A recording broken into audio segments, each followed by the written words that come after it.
Chỉ số lúc rồi nè kêu từng ở khíaនៅក្នុងវីដេអូនេះដែរខ្ញុំនឹងបង្ហាញលោកគ្រូអ្នកគ្រូទាំងអស់គ្នាតាក់ទងទៅនឹងការ enable two step verification នៅក្នុងGmail របស់ PSE ជាដំបូងលោកគ្រូអ្នកគ្រូបើក web browser នៅក្នុង computer laptop ឬក៏ desktop របស់លោកគ្រូអ្នកគ្រូទាំងអស់គ្នាហើយបន្តមក login ទៅកាន់ email របស់ PSE ហើយបន្តមកលោកគ្រូអ្នកគ្រូចុចកន្លែង profile របស់លោកគ្រូអ្នកគ្រូនឹងមកហើយយកពាក្យថា manage your Google account ហើយបន្តមកលោកគ្រូអ្នកគ្រូយកពាក្យថា security លោកគ្រូអ្នកគ្រូ scroll ឡើងទៅខាងលើបន្តិចវានឹងមានពាក្យថា two step verification ចុចលើនឹងមកហើយយកពាក្យថា get start បាទចុចលើ get start ហើយបន្តមកលោកគ្រូអ្នកគ្រូត្រូវដាក់ password email របស់លោកគ្រូអ្នកគ្រូទាំងអស់គ្នាឥឡូវខ្ញុំវាយ password ខ្ញុំចូល password email របស់លោកគ្រូអ្នកគ្រូហ្នឹងឥឡូវខ្ញុំដាក់ password របស់ខ្ញុំអូខេបាទបន្ទាប់ពីខ្ញុំដាក់ password ហើយខ្ញុំយកពាក្យ continue ហើយខ្ញុំដាក់លេខទូរស័ព្ទរបស់ខ្ញុំបើសិនណាបើ account របស់លោកគ្រូអ្នកគ្រូដាក់លេខទូរស័ព្ទរបស់លោកគ្រូអ្នកគ្រូមកហើយខ្ញុំយកពាក្យថា send បាទអញ្ចឹងវានឹងផ្ញើលេខកូដនៅក្នុងទូរស័ព្ទដៃរបស់ខ្ញុំអូខេអញ្ចឹងវាផ្ញើមកហើយអញ្ចឹងខ្ញុំធ្វើការ share screen ទូរស័ព្ទរបស់ខ្ញុំឲ្យលោកគ្រូអ្នកគ្រូបានមើលអញ្ចឹងខ្ញុំបើក SMS របស់ខ្ញុំមកបាទអញ្ចឹងនឹងមានលេខកូដហើយលេខកូដ211603អញ្ចឹងខ្ញុំវាយលេខកូដនឹងចូល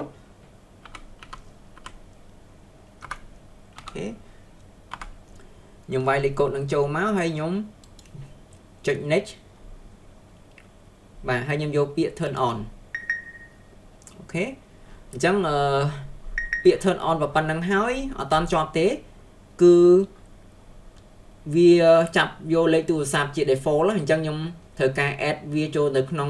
Google Authentication app ដែលខ្ញុំបាន download នៅក្នុងទូរស័ព្ទដៃរបស់ខ្ញុំមកអញ្ចឹងខ្ញុំត្រូវ enable វាមួយជាន់ទៀតអញ្ចឹងខ្ញុំចុចលើកន្លែងសញ្ញាព្រួយនឹងមកហើយបន្តមកខ្ញុំយកពាក្យ set up authenticator ហើយខ្ញុំបើកកម្មវិធីរបស់ខ្ញុំនៅលើទូរស័ព្ទដៃរបស់ខ្ញុំណាបាទអញ្ចឹងនឹងមានGoogle Authenticator ដែលខ្ញុំបាន download អញ្ចឹងខ្ញុំចុចលើអាហ្នឹងមកខ្ញុំចុចសញ្ញាព្រួយឬក៏ខ្ញុំយកពាក្យថា add a code ហើយបន្តមកខ្ញុំជ្រើសយកពាក្យថា scan a QR code ហើយបន្តមកខ្ញុំ scan អា code ដែលនៅលើ computer របស់ខ្ញុំហ្នឹងបាទបន្ទាប់ពី scan ហើយវានឹងមានលេខកូដ6ខ្ទង់នៅលើទូរស័ព្ទដៃរបស់ខ្ញុំប៉ុន្តែប្រហែលជាមើលអត់ឃើញទេបាទបន្ទាប់ពីអាហ្នឹងហើយខ្ញុំវាយលេខកូដនឹងចូលអញ្ចឹងខ្ញុំគ្រាន់ចុចពាក្យ next មកខ្ញុំវាយលេខកូដនៅក្នុងទូរស័ព្ទរបស់ខ្ញុំលេខកូដវាពណ៌ដូរហ្នឹងអញ្ចឹងដោយសារវាចិត្តអស់ពេលចាំមកផ្លេតចាំវាបានលេខកូដថ្មីសិនអញ្ចឹងខ្ញុំនឹងវាយលេខកូដនឹងចូលអញ្ចឹងលេខកូដរបស់ខ្ញុំ228 209អូ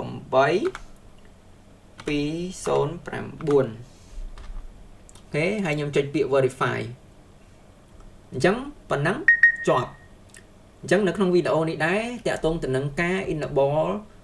two step verification ត្រូវបានបញ្ចប់ប៉ុណ្ណេះចាំជួបគ្នានៅវីដេអូក្រោយបាទសូមអរគុណ